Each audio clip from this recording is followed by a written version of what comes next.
జై శ్రీరామ్ అండి. ఇవాళ టాపిక్ ఏంటి అంటే, మనము సమ్మర్ కాబట్టి పిల్లలందరూ ఇంట్లో ఉంటారు కాబట్టి ఒక చిన్న కథ చెప్తాను. అది మన మనసు ఎలా ఉంటే మనం కూడా అలాగే ఉంటాం అనే దానికి నిదర్శనం అన్నమాట. ఇవాళ ఆ కథలోకి వెళ్తే, అనగనగా ఒక ఊర్లో ఒక ఎలకొచ్చి స్వామిని అడుగుతుందట దేవుణ్ణి.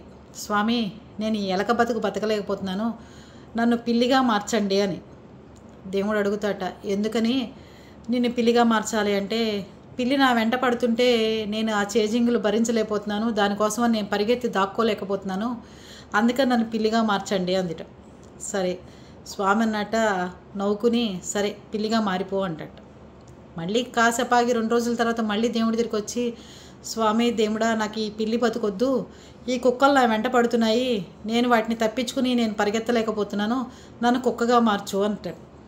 సరే పాపం దాని మాట ఎందుకు కాదనాలి అని చెప్పి దాన్ని కుక్కగా మారుస్తాడు. మళ్ళీ 2 రోజులు అయిందా దేవుడి దగ్గరికి వచ్చి, స్వామి నేను ఈ కుక్క బతకలేకపోతున్నాను, ఎందుకంటే నన్ను వేటగాడు పులి ఎంబడబడుతోంది, అందుకని నన్ను ఒక పులిలాగా మార్చు అంటున్నాను. సరే అని దేవుడు నవ్వుకుని మళ్ళీ ఒక పులిలాగా మారుస్తాడు. మార్చిన తర్వాత మళ్ళీ దేవుడి దగ్గరికి వస్తుంది 2 రోజుల తర్వాత, స్వామి నేను ఈ పులి బతకలేకపోతున్నాను, ఎందుకంటే వేటగాడు నన్ను వేటాడుతున్నాడు, అందుకని నన్ను వేటగాడిగా మార్చు అని చెప్తుంది పులి. సరే అలాగే అని చెప్పి దేవుడు మళ్ళీ మారుస్తాడు వేటగాడిగా. మళ్ళీ 2 రోజులు అయిన తర్వాత మళ్ళీ దేవుడి దగ్గరికి వచ్చి, స్వామి నేను ఈ వేటగాడి జీవితం భరించలేకపోతున్నాను అంటే దేవుడు అడుగుతాట, ఎందుకని అంటే, వేటగాడు వాళ్ళ భార్యకు భయపడుతున్నాడు, వాళ్ళ భార్య అంటే వణికిపోతున్నాడు, భార్యను చూస్తే చాలు ఆమె దూరం పారిపోతున్నాడు, అలాంటి జీవితం నాకొద్దు, అందుకని నన్ను వాళ్ళ ఇంట్లో ఎలకగా పుట్టించు అంటుందిట.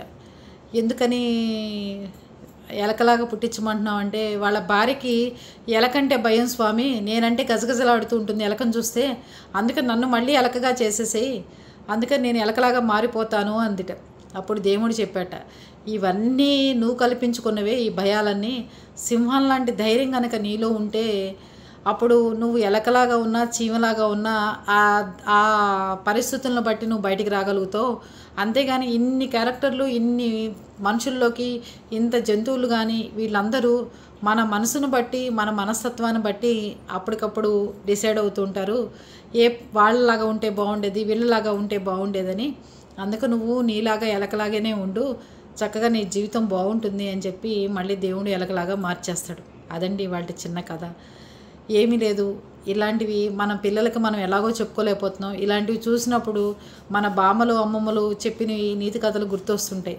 ఒక మనిషి ఇంకో మనిషిలాగా ఉంటే మనం సేఫ్, ఇంకో మనిషిలాగా ఉంటే సేఫ్, ఇంకోళ్ళలాగా ఉంటే సేఫ్ అనుకుంటామే తప్ప మనకిచ్చిన జీవితాన్ని బాగుండాలని మనం ఏ రోజు అనుకోం. అవునా కదా? ఓకేనా? బాయ్ అండి.